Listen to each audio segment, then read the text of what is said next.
ओम श्री गणेशाय नमः। नमस्कार बंधुगण, आपण मानंकु समस्तंकु आपणक निजस्व चैनल ज्योतिष दर्पण को मु हार्दिक स्वागत करुछि। आसंतु जानिबा कोन कहूछि आज आपणक राशि आपणक दिन। तेबे चालंतु वीडियोटी आरंभ करिबा आजिर सुविचार सहित। बंधुगण, सुना जेमिति अग्नि रे न जलिया पर्यंत से शुद्ध सुना हुए नाही, सही परि जणे व्यक्ति मध्य जे पर्यंत संघर्षर अग्नि रे जले नाही से पर्यंत तार प्रकृत प्रतिभा प्रकाश पाए नाही। संघर्ष आमको शक्तिशाली करे, आमको अभिज्ञता दिए एवं सफलतार पथ देखाई थाए। तेणु आपण कठिन रु कठिन परिस्थिति को मध्य भय करंतु नाही, बरं से गुडी को आत्मविश्वास सह स्वीकार करंतु, कारण सेमाने ही आपणको सफलता आड़को नहीं जिवे। एबे आसंतु जानिबा आजिर पंचांग। आज हेउची 7 अक्टोबर 2025 मंगलवार, आश्विन मास शुक्ल पक्ष पूर्णिमा तिथि, रेवती नक्षत्र। आजिर राहु काल अपराह्न 3:09 रु 4:35 पर्यंत रहिबो। एही समय मध्यरे आपण कोनसी शुभ कार्य करिबा ठारो दूरे रहंतु एवं आजिर अमृत मुहूर्त अर्थात दिनर सबुठारु शुभ समय सकाळ 8:11 रु 10:33 पर्यंत रहिबो। चंद्र आज मीन राशि रे एवं सूर्य कन्या राशि रे रहिबे। चलंतु एबे कुंभ राशि रो आजिर दैनिक राशिफल विषय रे विस्तृत भाव रे आलोचना करिबा। आज दिनटी आपणक पई एक बहुत सक्रिय दिन हेबो। आपणक चारि पाखरे एपरि किछि कार्यकलाप घटिबो जहा आपणक किछिटा विचलित मध्य करि पारे, किंतु आपणक पई आजिर मंत्र हेउची निज भितरे ही एकाग्रता बजाय रखंतु। जदि आपण आज प्रथमे निजर कार्य को प्राथमिकता देबे एवं आपण समय को सठिक दिगरे व्यवहार करिवे, तेबे दिनटी आपणक पई बहुत सफलता आनी देबो। कार्यालय रे आपणक कठिन परिश्रम स्वीकृति पाइबो एवं वरिष्ठ अधिकारी माने आपणक योजना द्वारा बहुत प्रभावित हेबे। जदिओ आज किछि विरोधी माने सक्रिय मध्य होई पारंती, तथापि मध्य आपण निज काम उपरे ध्यान दियंतु एवं कोनोसी विवाद रे फसंतु नाही। सेहीपरि आज दिनटी व्यवसायी मानक पई बहुत शुभ रहिबो। किछि नूतन ऑर्डर मिली पारे, नूतन ग्राहक किंबा कोनोसी बड़ प्रकल्प रे मध्य काम आरंभ होई पारे, किंतु स्टॉक बाजार किंबा निवेश सहित जड़ित व्यक्ति माने सतर्कतार सहित आज निष्पत्ति नियंतु। एहा छडा आज दिनटी छात्र छात्री मानक पई नूतन शक्ति नै आसीबा को जाउची।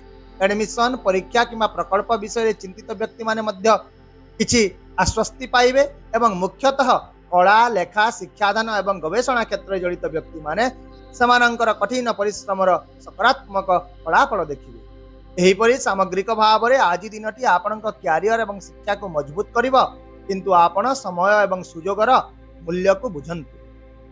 आर्थिक दृष्टिकोण दिनटी भल रहिबो। आपणक पई आज आयर किछि नूतन उत्स खोलिबो।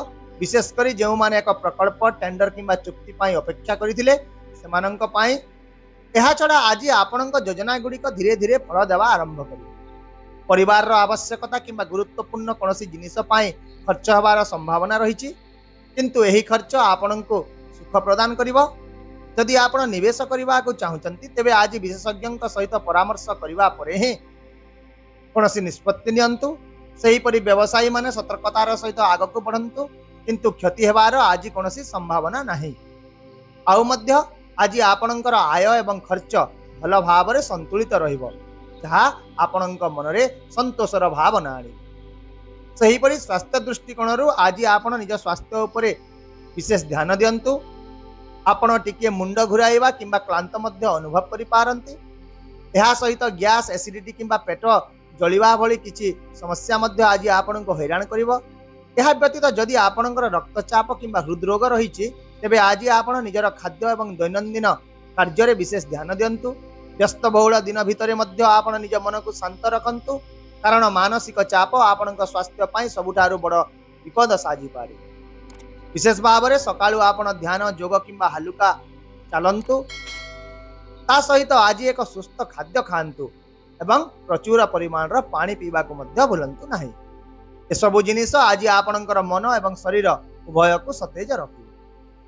पारिवारिक जीवन यदि देखिबा, आज आपणक पारिवारिक जीवन भावना रे परिपूर्ण रहिबो। आपणक घर को एक भल खबर आसीबार मध्य संभावना रहिछि, जहाँ समग्र परिवार पई उत्साह आनीदेव। एहा छड़ा परिवार रो वयस्क व्यक्ति माने आज आपणक उपरे गर्व अनुभव करिवे एवं आपण करिथिबा କୌଣସି ଏକ ପ୍ରୟାସ ପାଇଁ ଆପଣଙ୍କୁ ଆଶୀର୍ବାଦ ମଧ୍ୟ କରିବେ। ବନ୍ଧୁ କିମ୍ବା ସମ୍ପର୍କୀୟଙ୍କ ସହିତ ଏକ ସାକ୍ଷାତ ହୋଇପାରେ, ଯାହା ପୁରୁଣା ସ୍ମୃତିକୁ ଫେରାଇ ଆଣିବ।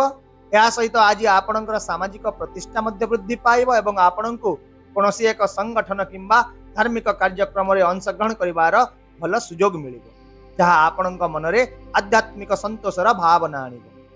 ଯଦି ଆପଣ ପ୍ରେମ ସମ୍ପର୍କରେ ଅଛନ୍ତି, ତେବେ ଆଜି ଆପଣ ନିଜ ସାଥୀଙ୍କ ସହ ଚାଲିଥିବା ମତଭେଦ ସମାଧାନ କରିବାର ସୁଯୋଗ ପାଇବେ ଏବଂ ଯେଉଁମାନେ ଅବିବାହିତ ଅଛନ୍ତି ସେମାନଙ୍କ ଜୀବନରେ ଆଜି ଏକ ନୂତନ ସମ୍ପର୍କ ପ୍ରବେଶ କରିପାରେ ଏବଂ ଏହି ସମ୍ପର୍କ ଦୀର୍ଘସ୍ଥାୟୀ ମଧ୍ୟ ପ୍ରମାଣିତ ହେବ। ସେହିପରି ଯଦି ଆପଣ ବିବାହିତ ଅଟନ୍ତି, ତେବେ ଆଜି ଆପଣ ଦୁହିଁଙ୍କ ମଧ୍ୟରେ ପାରସ୍ପରିକ ବୁଝାମଣା ବୃଦ୍ଧି ପାଇବ ଏବଂ ଜୀବନ ସାଥୀଙ୍କ ସାହାଯ୍ୟରେ ଆପଣ କୌଣସି ଏକ ଗୁରୁତ୍ୱପୂର୍ଣ୍ଣ କାର୍ଯ୍ୟ ସମାପ୍ତ ମଧ୍ୟ କରିପାରନ୍ତି। ଏହିପରି ଭାବରେ ଆଜି ଦିନଟି ସମ୍ପର୍କକୁ ମଜବୁତ କରିବା ଏବଂ ଇମୋସନାଲ ଭାବରେ ସଂଯୋଗ ରହିବା ପାଇଁ ଏକ ଭଲ ଦିନ ହେବ।